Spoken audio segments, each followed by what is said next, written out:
મરચા ભાઈ હા શું વિચારમાં પડ્યા છો? અલ્યા મારે તો પાટણ રહેવા જાવું છે. પાટણ જવા જાવ છે? ઓવે મરચા ભાઈ તમારે પાટણ જવા કેમ જાવું છે? નાનો છોકરો નોકરીએ લાગ્યો છે એટલે માર બૈરું કહે છે કે પાટણ રહેવા જાવું છે. સારું ભાઈ પેલા બબુચકનો છોકરો તો પાટણ 4 ની નોકરી લાગી છે. એ બબુચક તો પાટણ જાય નહીં. વહુના વાદે ના રહેતા ને કોક દાડો ભિખારી થઈ જાહો. બબુચકને તો બૈરું ડાયું છે ને મારે માતા પારે છે એટલે મારે પાટણ રહેવા જવું પડે છે. એ ડોબા આટલે 2 ટ્રેક્ટર છે, 2 ટોલા છે, ભેંસો છે, આવડી જમીન છે. તારે ઈએ જઈને શું કરવું છે? ઈએ તો કશું નહીં મળે કે પછી ઈએ ચોથી પૈસા લાવશે. ઈએ નહીં પૈસા ને ઝાડખા કે તું ઉખાડીને લાવશે. પણ રિયા આ બધું હું વેચીને જઈ તમારે નુકસાન આવશે. કરું શું? મારા બૈરાનો ત્રાસ છે. મજા ભાઈ તમારા ઘરમાં તમારા બૈરાનું જ ચાલે છે? આવ તો તમારા વહુ માથા ભારે મળી છે. રોજ માથા પર જ મળી સંતાન. ભાઈ તો 2 મિનિટ ઉભા રહે, તને કોઈ ખબર ના પડે. હું હમણાં ફોન કરીને બબુચકને બોલાવું છું.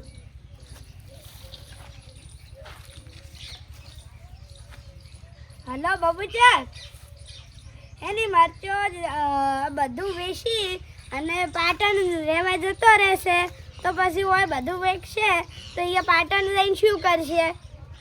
અને એના બૈરાવાદી સડ્યું છે ને બધું વેચીને જાહે ને એટલે નર્જન થાય. તો તમે જલ્દી આવો, આપણે એને અને એના બૈરાને સમજાવો. હલો ચતુરિયા, મુર્યો ને ચકલીને અને ખલીબેનને લઈને આવશું. ઈ મરચા ભાઈને વહુને સમજાવશી. કંકોડી બેન શું કરો છો? બસ આ બેઠી બેઠી શેકણી કહું છું. મજામાં? હા મજામાં. ચકલીબેન ને ખલીબેન શું કરી છે? આ તો એને મેળશો મારા રે. હા એનું થોડું કોમ હતું મારે. હા ઉભા રહો, હું ખાલી બેન ને અને ચકલી બેન ને મેલું. પેલા શું કામ હતું ઈ કહો. ઈ અમારે મરચો ભાઈ છે. ઈ અને વહુ વળી આડો લઈને બેઠા છે કે પાટણ જાવ છે એટલે એને મનાબા હાટું આ બેન લઈ જવું. હો સારું હેડો ચકલી બેન ખલી બેન હેડો.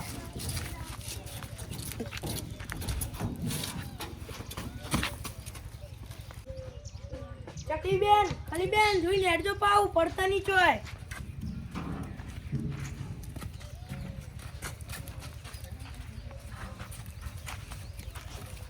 શું હતું ચતુરિયા? શું હતું ચતુરિયા? આ મરચા ભાઈ ગોડા છે ને વહુના વાદે સડ્યા છે. ઓહો મરચા ભાઈ આવું હે કોઈ? વહુ જામ વહુએ શું કીધું? એનો નાનો છોકરો પોલીસની નોકરી એ લાગ્યો છે ને કે પાટણ રહેવા જાવું. હવે પાટણ રહેવા જાય તો જમીનને બધું વેચી તો એને નુકસાન આવશે ને હવે એ પાટણ જઈને શું કરશે? ચતુરિયા તાર વાત તો હાસી છે. મરચા ભાઈ તો સમજાય જ પડશે હવે. મરચા ભાઈ આમ તો તમારી આ ઘરની વાત છે, એમાં અમારા વસમાં પડાય નહીં, પણ હું તમને કહું એ તમે કરો. મરચા ભાઈ આ આપણા સમાજમાં જે ભયું આ આમ જમીન બમીન બધું વેચીને જે જ્યાં છે ને બહાર રહેવા એનું કદી ભલું જ નહીં થયું. આપણા સમાજમાં એવા કેટલા દાખલા છે. આવા બૈરાવાજે કદી ના સડાય. અને તમારા બૈરાને તો આ ખલીબેન ને ચકલીબેન સમજાવશી. આ જે બૈરાવાજે સડ્યા ને એ તો બધા ભિખારી જ થયા છે. અને આ આવડી મોટી જમીનને આટલું બધું તમે વેચીને જાશો ને તો તમારું કશું ભલું નહીં થાય. ગઈ તો મનમાં તૈયાર છું પણ મારું એનું મનતું નથી. એ ચકલીબેન એ ખલીબેન હેલો હેડો આપણે મરચા ભાઈ વહુને સમજાવો. હેડો ડુંગળી ભાભી મજામાં? હા અમે મજામાં. તમે મજામાં? હો અમે મજામાં. શા જેવા તમે હોય પધાર્યા? અમે સમાચાર અભ્યાસ કે તમે પાટણ રહેવા જોશો. હા એ વાત તો હાસી, પણ અમારા નાના છોકરાને પોલીસમાં નોકરી લાગી છે એટલે. પણ તમારા નાના છોકરાને પોલીસમાં નોકરી લાગી એ તો હા, તમારા નાના છોકરાને 20,000 પગાર આવતો હશે, પણ એમાંથી 10,000 તો તમારે ખર્ચામાં નીકળી જાય અને પછી તમે 10,000 નું શું કરશો? હા, તમારી કેવી વાત હાસી છે ખિસકોલી બેન, તમારી કેવી વાત તો હાસી છે, પણ અમે આખી જિંદગી ઢોરો દોયો, વરસાદમાં સોનું પાડ્યું, રચકો વાઢ્યો, હવે એટલે અમે પાટણ રહેવા જશો. બેન તમારી વાત તો હાસી, પણ ટ્રેક્ટર ટોલું ભેહું બધું વેચીને રહેવા જવાય નહીં. પણ એ વાત તો હાસી, પણ આ બધું વેચી અને આપણે રહેવા જો ને તો કોક આપણાને ગોળડો ગણે. તમને જીવ થાય ને તો 5 દાડા 10 દાડા 5 દાડા મહિને છોકરા પાસે રહેવા જવાય. ના ના ખિસકોલી બેન, અમે જમીન વેચીને નહીં જતા, અમે આ ઢોરા અને ટ્રેક્ટર ને એ બધું વેચીને જશો. ત્યાંના જે પૈસા આવશે તે અમે ત્યાંનાથી અમે જલસા કરીશું. પેલા છોટા રાજા ને બધી જમીનને વેચીને પાટણ જતા ને તે અત્યારે કેવી મજૂરી કરે હેડો તને બતાવ. છોટે રાજાને તો એના છોકરાએ કાઢી મેલ્યા હતા. અત્યારે ને બધું ટ્રેક્ટર ને ટોલું ભેહું જમીન ને બધું વેચીને જતા, અત્યારે કાળી મજૂરી કરી રહ્યા.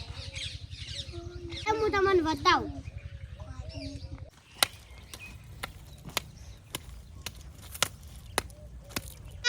તમે આ પોપટના ખેતરમાં શું કરો છો? તમે તમારા ખેતરમાં કેમ નહીં ભાગતા અને પોપટિયાના ખેતરમાં ભાગો છો? એ ડુંગળી બેન, તમે અહીંયા ક્યું આયા હો? ડુંગળી બેન, આ છોટે રાજાનું તો મગજ જતું રહ્યું છે, બધું વેચી માર્યું ને એટલે અડધું હિન્દી ને અડધું ગુજરાતી બોલે છે. છોટા રાજા, અમને આવી વાત મળી કે તમે તમારા છોકરા અંગાત પાટણ રહેવા જતા ને આ છોકરાએ તમને કાઢી મેળ્યા. હવે અમે વેચીને પાટણ રહેવા જો, કોઈએ આવું કરવું નહીં. જો ડુંગળી બેન, આ છોટે રાજા જેમ જમીન વેચીને જાય ને એમ આપણે ચોય જાવ નહીં, ન કે આપણે છોટે રાજાને જેમ આવા ગોડા થઈ જાવ. ખાલી બેન, અમારા લહણના પપ્પાને બોલાવો, હું એમને સમજાવી દઉં કે હવે આપણે પાટણ રહેવા નથી જાવ. હલો, હા બબુચક ભાઈ, હા તમે ચતુરભાઈ અને મારચા ભાઈ અને લઈને આવો. આ હવે ડુંગળી બેન હવે મોની જશે. શેના હાટું ડુંગળી ભાભી મોની જશે? હવે ડુંગળી ભાભી પાટણ રહેવા જતા નથી, એ મોની જશે. એ હારું, તો હું ચતુરભાઈ ને અને મરચા ભાઈ બેન લઈને આવું. એ હા હા. મરચા ભાઈ, ચકલી બેન નો અને ખિસકોલી બેન નો ફોન આવ્યો હતો કે તમાર બહુ હવે મોની જશે અને આપણે અહીંયા બોલાયા છીએ, હેડો આપણે અહીંયા જો. તા બહુએ મોન્યું કે હવે આપણે પાટણ રહેવા નથી જાવ હો. ચતુરભાઈ હેડો.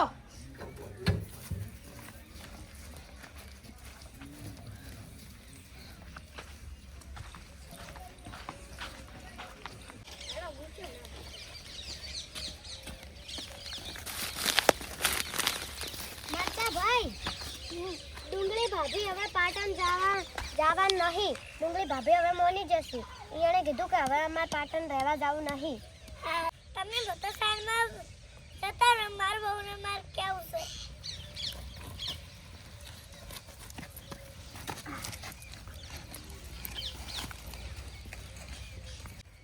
પહેલા શું કામ ના માનતી, હવે તો માની ગઈ. હું કહેતો તો નહીં માનતી. મારી આબરૂ શું કરવા ઘટાવે છે? હું કહું ને એમ કરતો ખોટા આડા ના કરતી કે ટોટિયા બાજી નાખી. મરસા ભાઈ, બૈરાન કદી એવી ધમકી ના આલાય. એ તો ઘરનું બૈરું છે, એનાથી તો એવી ભૂલ થઈ જાય. સારું, હવે હું બધાને માનું છું. હવે અમે પાટણ રહેવા નથી જતો. તમારો અને બાબુચકનો ખૂબ ખૂબ આભાર. મિત્રો, તમને આમાં શું શીખવા મળ્યું કે બેદન આજે સડી ટ્રેક્ટર અને ભેંસ વેચીને શહેરમાં રહેવા જવાય નહીં, નકે નડતર થઈ ગયો. જો તમને અમારો આ વિડીયો ગમ્યો હોય તો અમારી ચેનલને સબસ્ક્રાઈબ કરો અને વિડીયોને લાઈક કરો અને વોટ્સએપ ઉપર શેર કરો.